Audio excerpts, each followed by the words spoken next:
Hi everyone. అందరూ ఎలా ఉన్నారు? బాగున్నారని అనుకుంటున్నాను. Today I'm back again with another topic which is really important topic. నేను చాలా సార్లు చూస్తూ ఉంటాను చాలా మందిని, not personally me, because I'm really thankful for that particular discipline that has been followed in my family since many years.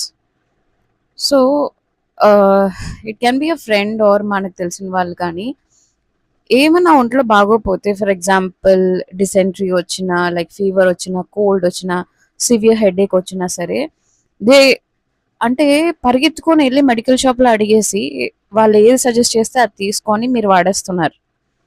So నేను ఇక్కడ ఏం చెప్పాలనుకుంటున్నానంటే, ఇలా చేయడం వలన చాలా చాలా హెల్త్ ప్రాబ్లమ్స్ మీరే కోరి తెచ్చుకుంటూ దాన్ని అంత సీరియస్ అయ్యేదాకా చేసుకొని హాస్పిటల్‌లోకి తీసుకెళ్ళి హాస్పిటల్‌కి లక్షలు లక్షలు ఖర్చు పెడుతున్నారు. ఫర్ ఎగ్జాంపుల్, జస్ట్ సే మీకు హెడేక్ వస్తుంది. తరచూ హెడేక్ వస్తుందనుకోండి. మీరు వెళ్తున్నారు, మెడికల్ షాప్‌కి వెళ్తున్నారు. ఏదో టాబ్లెట్ ఇస్తున్నారు, వేసేసుకుంటున్నారు, చిటికలో తగ్గిపోతుంది. సో, మనం ఏం చూస్తున్నామంటే, అరే! ఇప్పుడు హెడేక్ వస్తుంది. ఆ టాబ్లెట్ ఏసేసుకోవాలి తగ్గిపోద్ది. ఎంతసేపు ఇన్‌స్టంట్‌గా అయిపోయే సొల్యూషన్స్‌నే మనం వెతుకుతున్నాం గానీ, అసలు ప్రాబ్లమ్ ఎందువలన వస్తుంది? ఏమన్నా నాకు సైట్ ఇష్యూ ఉందా? లేకపోతే నాకు మైగ్రేన్ ప్రాబ్లమ్ ఉందా? లేకపోతే ఇంకేమన్నా ప్రాబ్లమ్ ఉన్నదా? అన్నది చెక్ చేసుకోవట్లేదు. ఎందుకంటే డబ్బులయిపోతాయని చెప్పి చాలామంది.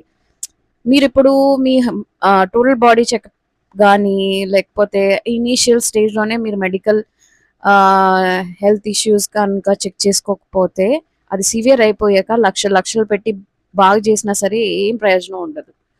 అది చెప్తారు కదా! చిన్నగా ఉన్నప్పుడే అది మనం చూసుకోవాలి. అది పెద్దయ్యాక ఏం చేయలేమని చెప్పి. సో, పర్సనల్‌గా నేను ఈ వీడియో చేయడం జరిగింది. Kindly take health as your top priority guys. మీకు హెల్త్ లేకపోతే మీకు ఎన్నున్నా సరే జీవితంలో అన్నీ వృధా అయిపోతది. So, please do take care. Thank you.